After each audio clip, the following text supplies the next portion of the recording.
И снова здравствуйте. Эфир Абхазского телевидения продолжает русская служба новостей, в студии Алиса Шамба. Коротко о главном.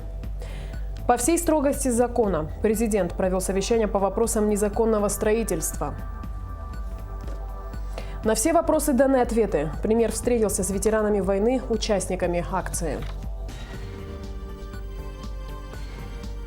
С цветами и танцами. Так встречают в Абхазии Валерию Адлеева.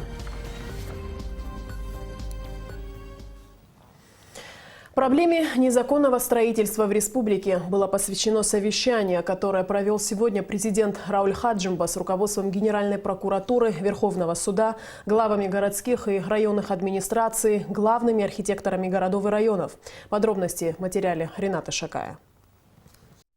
Проблема незаконного строительства в республике – одна из острых в нашей стране. И она существует, как справедливо заметил президент, на протяжении нескольких десятилетий. Как подчеркнул глава государства, вопрос незаконного строительства в Пицунда-Мюссерском заповеднике был инициирован местными жителями. Большинство строек на территории Абхазии проводится без наличия каких-либо разрешительных документов на землю общего пользования, а также на особо ценных территориях и заповедных зонах. Эти земли могут предоставляться только во временное пользование, под строение облегченного типа, которые могут разбираться и демонтироваться. На землях общего пользования, я хочу еще раз вам всем повторить, могут быть эти земли предоставляться только во временное пользование под строение облегченного типа, которые могут разбираться, демонтироваться.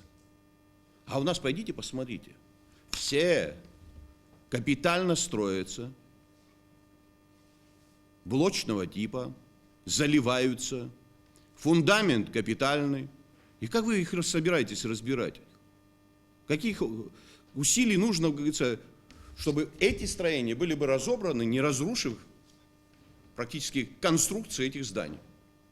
Да мы же сами себя обманываем. Рауль Хаджимба подчеркнул, что в отношении людей, осуществляющих строительство без разрешительных документов и в запрещенных зонах, должны и будут применены соответствующие законодательству меры. Президент также заметил, что зачастую администрация города или района дает разрешение на строительство жилого дома, и в итоге строится гостевой дом. Что касается строительства в заповедной зоне в Пицунде, Рауль Хаджимба подчеркнул, что этот вопрос будет решен по всей строгости закона. Та проверка, которая была начата по Пицунде, это только начало. Хочу вас всех заверить, никого не пожалею, никого не пощажу, независимо, кто бы это ни был и какого ранга бы ни был. Если мы с вами не поймем, что другого выхода нет ни для президента, ни для вас, и если мы хотим что-то оставить для будущих поколений, то мы должны сделать все для того, чтобы войти в русло наших законов, соблюдая законы, делать все то, что полезно будет для нашего государства. Начатая проверка затронула только 2 района сейчас. То, о чем мы говорим, прокуратура. Я с вас требую провести тщательнейшую проверку по всем тоже остальным районам. Глава государства поручил Генеральной прокуратуре провести проверку по вопросу незаконного строительства по всей республике. Вместе с тем, как отметил президент, за решение этой проблемы ответственны не только правоохранительные органы, но и главы администрации городов и районов. Я еще раз говорю, прокуратуре взять под контроль все эти вопросы. Там, где нужно, опротестовывать, делать эту работу. Там, где нужно подключать соответствующие структуры для того, чтобы сносить это вместе с МВД, вместе с нашей, как говорится, структурой вновь созданной, судебных исполнителей. Все это должно делаться. Никакой пощады не будет. Мы разучились, понимаете, жить по законам. Генеральный прокурор Зураб Ачба сообщил, что прокуратурой выявлены грубейшие нарушения земельного законодательства в Пицунде, в связи с чем проводится проверка исполнения земельного законодательства в республике в целом. Проводимая проверка свидетельствует о неэффективности работы в части контроля за использованием земель, предотвращению фактов самовольного строительства органами местного управления. Большая часть нарушений допускается в Гагарском, Гудаутском районе и в городе Сухум. Так, органами прокуратуры в процессе проводимой проверки, она в настоящее время проводится, уже выявлено более 70 нарушений земельного законодательства. В частности, нарушение права государственной собственности на землю. Это самовольное строительство, самовольный захват земли, использование земельных участков вопреки их целевому назначению, установка капитальных объектов на землях общего пользования.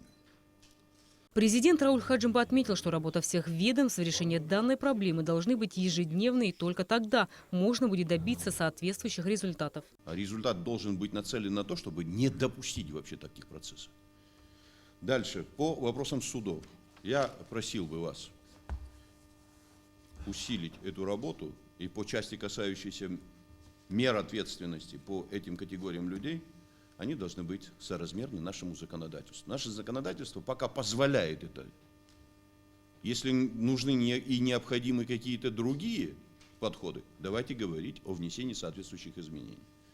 Меры ответственности должны быть не по отношению только к тем, кто построил, а по отношению к тем, кто не углядел, кто дал возможности таким образом решать эти задачи. Тогда, поверьте, этих вопросов станет меньше. Что касается рассматриваемых объектов, президент подчеркнул, что по ним будут приняты судебные решения, которые будут исполнены. Рената Шака, Алексей Гухава, Абхазское телевидение. Сегодня в Сухуми состоялся митинг ветеранов Отечественной войны народа Абхазии. Несколько десятков человек собрались на площади Свободы. К митингующим пришли глава правительства Беслан Барцыц, вице-премьер Беслан Эшба и депутаты парламента. Что волнует ветеранов и о чем шел разговор с премьером, расскажет Нисфар Шпа. Инициатором данной встречи стал ветеран Отечественной войны народа Абхазии Астамур Зантария. В своем послании, размещенном на странице Facebook, он призывал собраться для открытого разговора всех ветеранов войны, чтобы обсудить жизнь инвалидов, их обеспечение как материальное, так и медицинское. Все свои вопросы участники акции адресовали главе правительства. Проблемы, которые вы поставили, которые можно снять очень оперативно, вот это я сейчас обозначил. Эти вопросы, которые снимаются за сутки, если они стоят. Я сейчас вернусь, выясню, я сниму этот вопрос. Вопросы жилья очень остро стоят в нашей стране. Речь идет и о молодых семьях, и о семьях инвалидов войны. Эта проблема руководству страны уже известна. И как раз сегодня подписано распоряжение о выделении 6 квартир самым нуждающимся инвалидам войны. Возможно реализовать в короткие сроки. Бывает, к сожалению, ходатайства, которые направлены на улучшение жилищных условий в таком скоротечном варианте не всегда получается. Поймите, что-то должно пройти, какие-то процедуры, где-то должно условия, за один день найти. Так, я вот сейчас еще раз говорю, даже те квартиры, которые мы распределяем, эта информация не секретна, я ее готов опубликовать. Среди этого списка вы найдете своих ребят, с кем вы воевали, ветеранов войны, молодые семьи, дети ветеранов войны. Там нет никаких, списках людей, которые случайным образом попали. Эти списки формировали ветеранские организации, такие же ваши боевые друзья, боевые братья.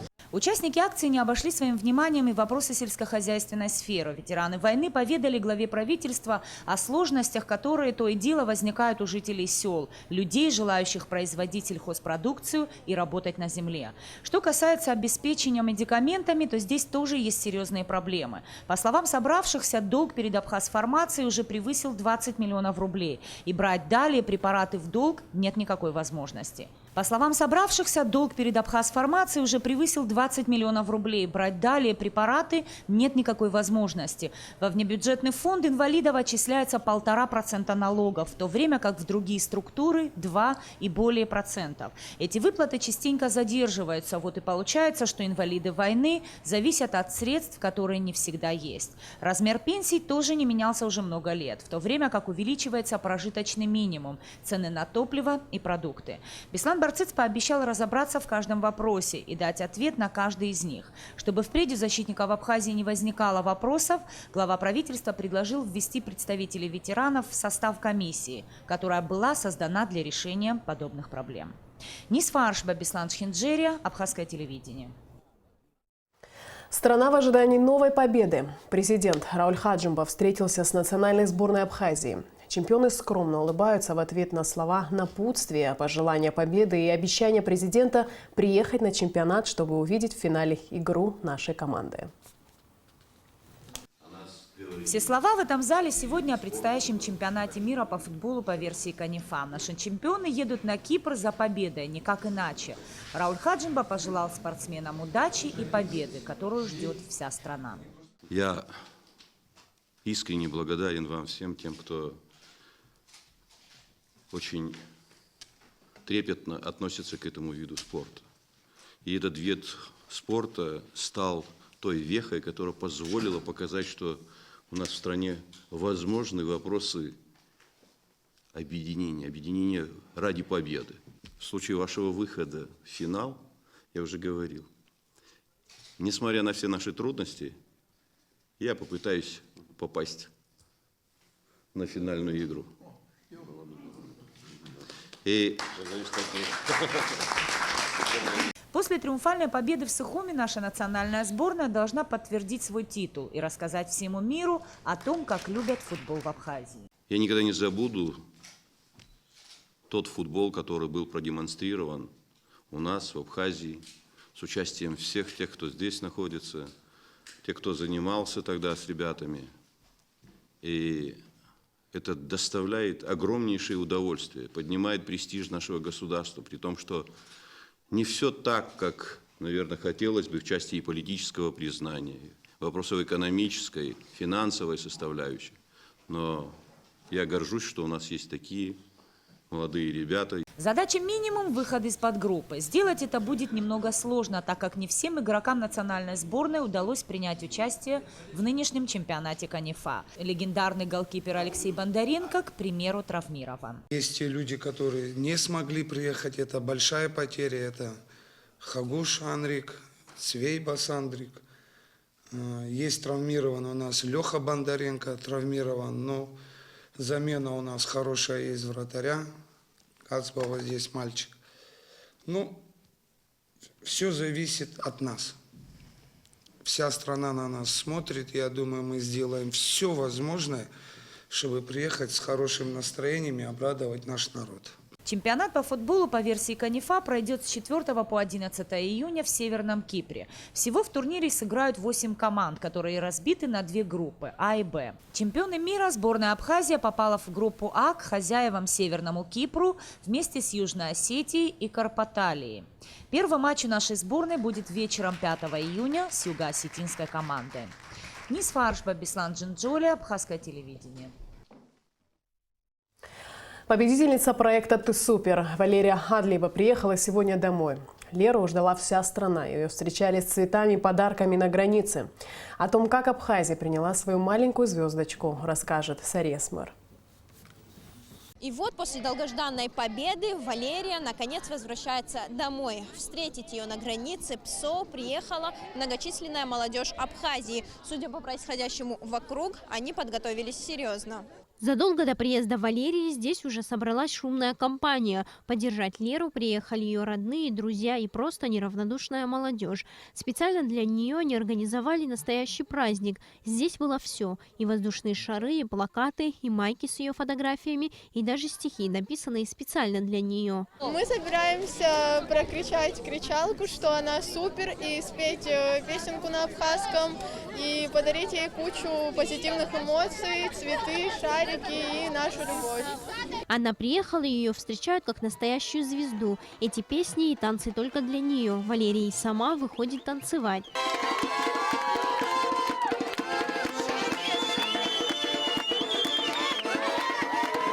Счастливая Валерия не могла сдержать эмоции. Она искренне и по-детски радовалась каждому, кто приехал ее встретить. Цветов и теплых слов, которых Лера действительно заслуживает, здесь было море. Мы ей очень гордимся, мы очень рады, что она выиграла. Даже если бы она не выиграла, не взяла первое место, мы все равно были рады. Мы встречаем ее с гордостью на душе, потому что мы рады, что Абхазка победила на таком проекте. Помимо одноклассников Валерии и ее родных, встретить певицу приехали и волонтеры Государственного комитета по молодежной политике. Более 50 ребят с цветами и подарками приехали сегодня поддержать Валерию. Они говорят, что не раздумывая согласились на приглашение встретить Валерию на границе. Ну как нам предложили, мы сразу согласились. Конечно, мы хотели ее встретить. По словам организаторов встречи, мероприятие в поддержку Валерии сплотило всю молодежь. Когда мы узнали о том, что Лера должна приехать, каждый из нас решил, что мы обязательно должны что-нибудь придумать, вместе приехать. И все те ребята, которые сегодня здесь присутствуют, на самом деле это их инициатива. Они хотели, и они здесь, и они большие молодцы. Очень важно уметь радоваться за своих, поддерживать своих. и каждый из нас это понимает. Молодежь здесь долгое время не расходилась. Также теплые слова поддержки высказали советник президента Владимир Зантария и министр образования Адгур Кокоба. Одним словом, все, кто приехал сюда, хотел лично поздравить Валерию и пожелать ей успехов в будущем. Зария Смыр, Тимур Гугохия, Абхазское телевидение. Прошедший накануне ночью сильный дождь подтопил жилые дома в районе села Мачара. О последствиях разбушевавшейся стихии. Репортаж пресс-службы спасательного ведомства Абхазии. Ливневые дожди, прошедшие накануне в республике, привели к подтоплениям частных домовладений. К примеру, в Гульрипском районе на Каштаке пострадали 15 домов. Уровень воды во внутренних помещениях составил более полуметра.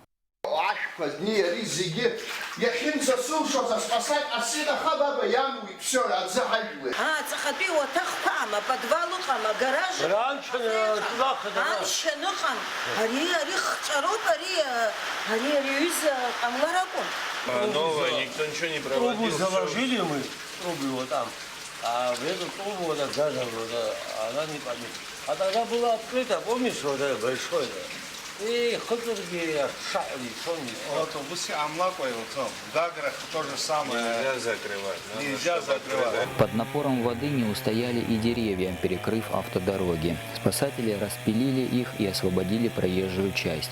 В пострадавших домах с сотрудниками МЧС ведется откачка воды и промывка территории. И в конце выпуска, как обычно, о погоде. По сообщению Гидрометеослужбы, в выходные дни в Абхазии ожидается теплая погода с небольшой облачностью без осадков. Температура воздуха ночью плюс 14-16, днем 26-28 тепла. Температура моря плюс 19.